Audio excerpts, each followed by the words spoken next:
আসসালামু আলাইকুম, welcome to BD technology. বন্ধুরা, আমার কাছে একটা পিকচার আছে, এটা একটা সিগনেচার। তো এই পিকচারটার পিছনে দেখতে পাচ্ছেন পেপারটা খুবই অন্ধকারাচ্ছন্ন দেখাচ্ছে। তো এই পেপারটার ঘোলাটে কিভাবে দূর করতে হয় সেটাই আজকে আমি আপনাদেরকে দেখাবো। এবং এটা আমি আপনাদেরকে দেখাবো ফটোশপ CS 8.0 এই সফটওয়্যারটার মাধ্যমে।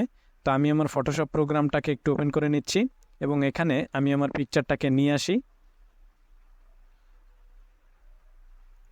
এখান থেকে আমি ওপেন করে দিচ্ছি।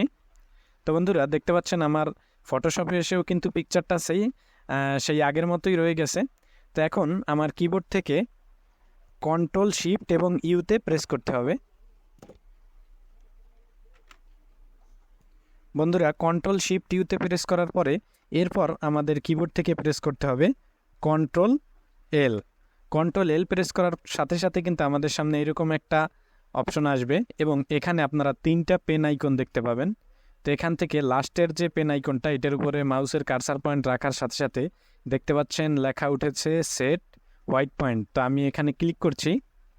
ক্লিক করার পরে এই পয়েন্টটা আমি এখানে পিকচারের উপর নিয়ে গিয়ে যেখানে যেখানে গোলা সেখানে আমি ক্লিক করে দেব।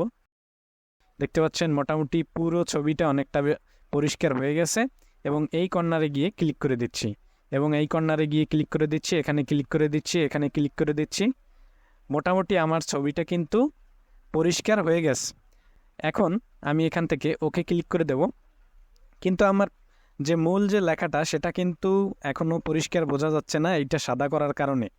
তো এই জন্য আমাদের যেটা করতে হবে, আমি এখান থেকে ইমেজে চলে যাব এবং এখান থেকে অ্যাডজাস্টমেন্টে ক্লিক করব। অ্যাডজাস্টমেন্টে যাওয়ার পরে এখান থেকে ব্রাইটনেস অ্যান্ড কন্ট্রাস্টে ক্লিক করে নেব এবং এখান থেকে আমি কন্ট্রাস্টটা হালকা একটু বাড়িয়ে নেব। আপনারা পরিবর্তনটা হয়তো খেয়াল করছেন যে কন্ট্রাস্টটা বাড়ানোর সাথে সাথে কিন্তু আমাদের লেখাটা অনেকটা ক্লিয়ার হচ্ছে। তো যতটুকু আসলে দরকার ততটুকু রাখবেন।